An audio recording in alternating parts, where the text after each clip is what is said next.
అందరికీ నమస్తే.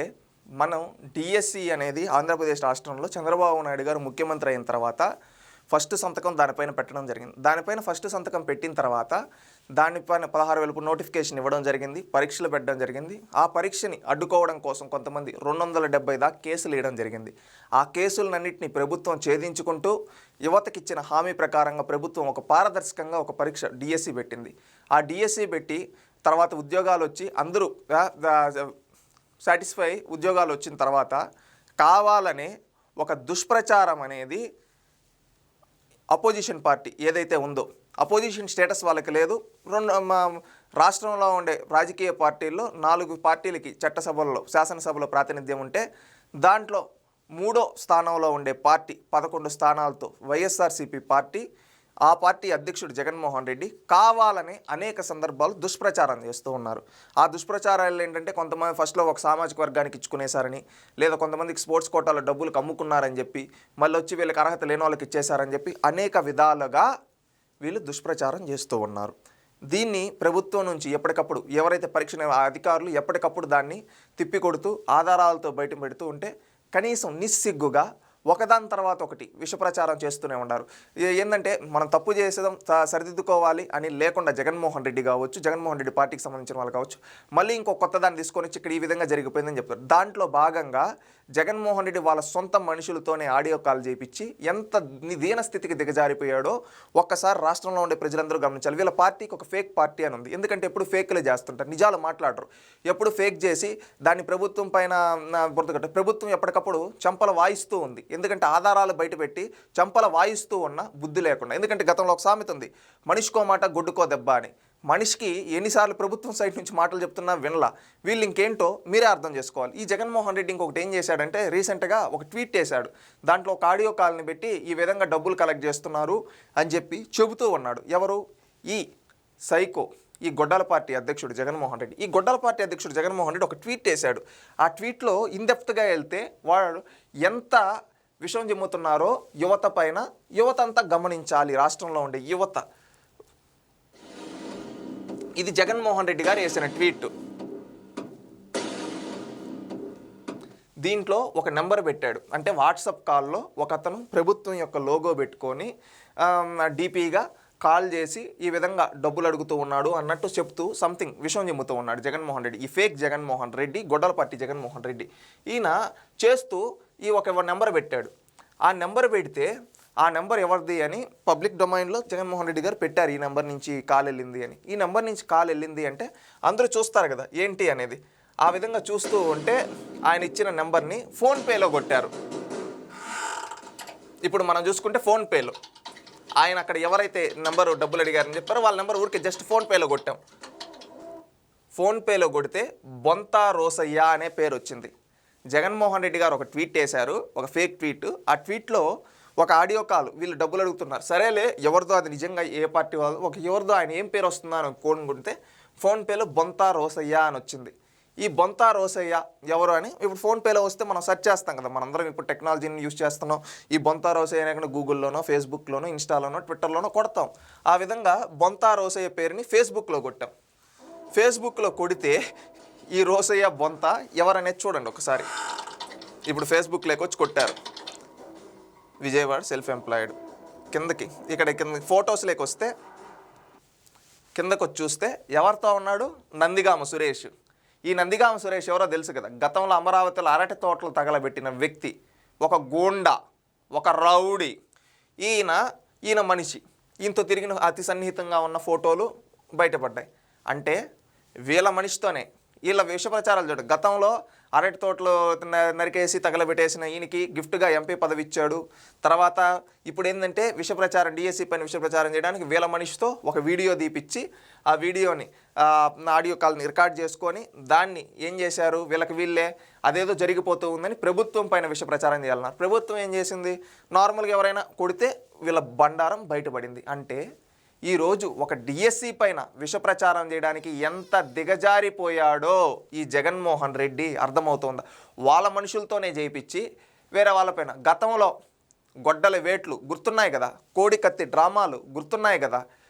కోడికత్తి తనకు తానే పొడిపించుకొని నన్ను చంపేస్తున్నారు అని విషప్రచారం చేసిన సైకో ఎవరు? ఈ జగన్మోహన్ రెడ్డి.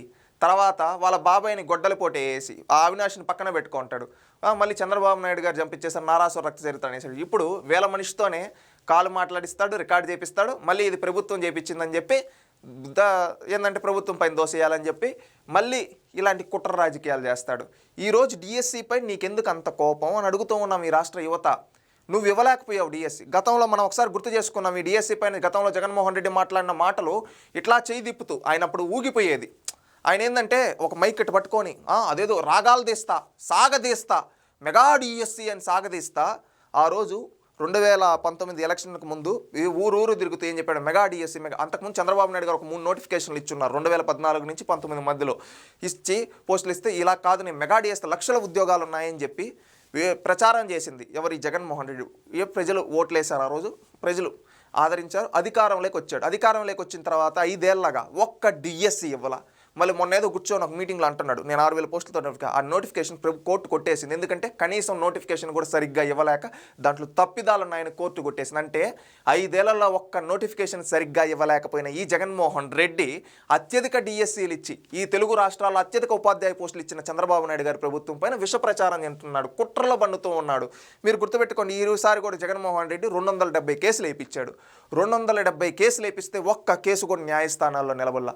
ఒక్క కేసు కూడా న్యాయస్థానాల్లో నిలబడలేదంటే దాని అర్థం ఏంటి? ఆ నోటిఫికేషన్ ఎంత పటిష్టంగా ఉందో, అధికారులు ఎంత పారదర్శకంగా నిర్వహించారో మనందరం అర్థం చేసుకోవచ్చు. నోటిఫికేషన్ ఇచ్చి ఉద్యోగాలు ఇచ్చేసి వాళ్ళందరూ ఉపాధ్యాయులు పాఠశాల పాఠాలు చెప్పుకుంటూ ఉంటే సంవత్సరం అయిన తర్వాత ఇది జరిగింది అది జరిగిందని. ఎందుకంటే ప్రభుత్వం మళ్ళీ ఇంకొక నోటిఫికేషన్ కూడా ఇచ్చింది 6,000 పోస్టులతో.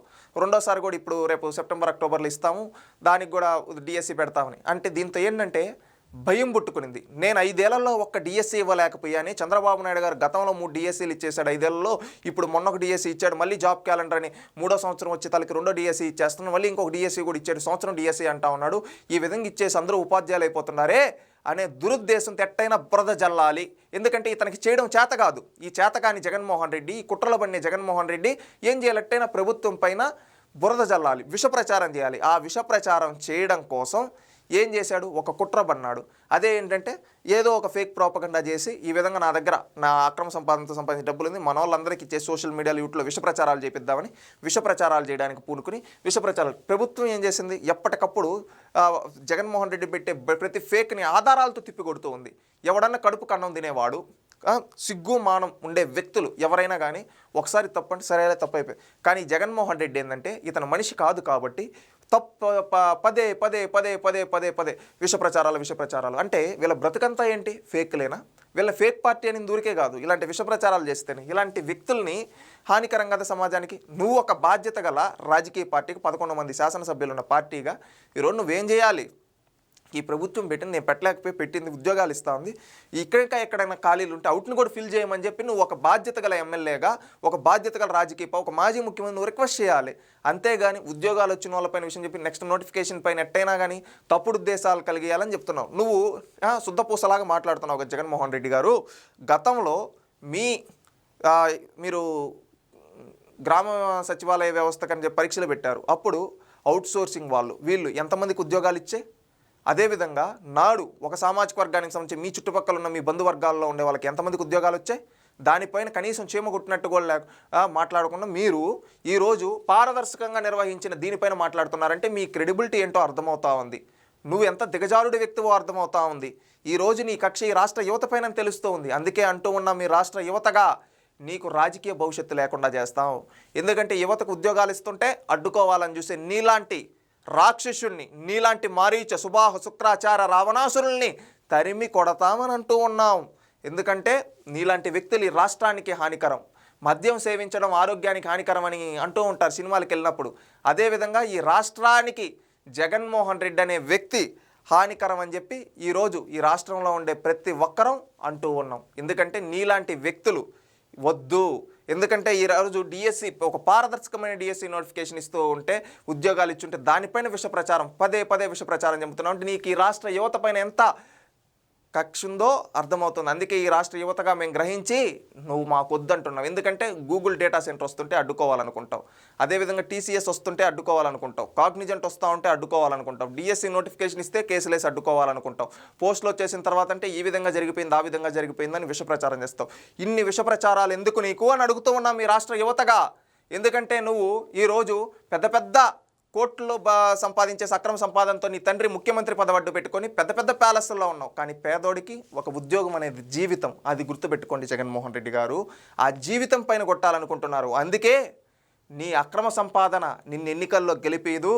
నీ ప్యాలెస్లు దాంకో అన్నా కానీ నువ్వు ప్రశాంతంగా ఉండవు. ఎందుకంటే ఈ రాష్ట్ర యువత నీ పైన ఉద్యమం మొదలు పెడతాం, నేను నీ రాష్ట్రం నుంచి తరిగి రాష్ట్ర బహిష్కరణ చేస్తామని అంటూ ఉన్నాం. ఎందుకంటే నీలాంటి వ్యక్తులు మాకొద్దు, మా జీవితాలను అడ్డుకోవాలనుకుంటావు. నువ్వేమో నీ తండ్రి అధికారాన్ని గడ్డం పెట్టుకొని నీ తాత రౌడీజం చేస్తే మా గనుల్ని వీటిని దోచుకొని బతికిన కుటుంబ చరిత్ర నీది. కానీ మా పేదోళ్ళ బ్రతుకులు అలాంటివి కాదు. కష్టపడి ఒక పూట తిని ఒక పూట తినక మా తల్లిదండ్రులు చదివిపిస్తే మేము కష్టపడి ఉద్యోగం సంపాదించుకున్నాం. మా ఉద్యోగాల్ని నువ్వు అవమానిస్తావా? పెత్తందారి పాలెగాడి జగనని ఈరోజు ప్రతి రాష్ట్రంలో ఉండే ప్రతి యువకుడు యువతి అంటూ ఉన్నారు. అందుకే చెప్తున్నాం, నో మోర్ జగన్ అని.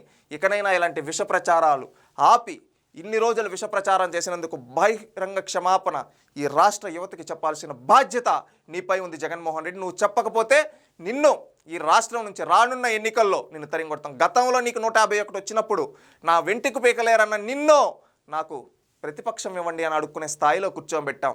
ఈరోజు ప్రతిపక్షం ఇవ్వకపోయినా నువ్వు ఒక రాజకీయ పార్టీ అనే ఒకటి పెట్టుకొని 11 మంది శాసనసభ్యులు మళ్ళీ మా పైన మాకొచ్చే ఉద్యోగాలపైన మా పొట్టగొట్టాలనుకుంటున్నావు కదా. అందుకే నీకు రాజకీయ సమాధి కూడా మేమే కడతాం ఒక యువతగా అని చెప్పి ఈరోజు తెలియజేస్తున్నాం. ఇకనైనా ఇలాంటి విష ప్రచారాలు ఆపి బాధ్యతగా ఉండమని తెలియజేస్తున్నాం జగన్మోహన్ రెడ్డి గారు.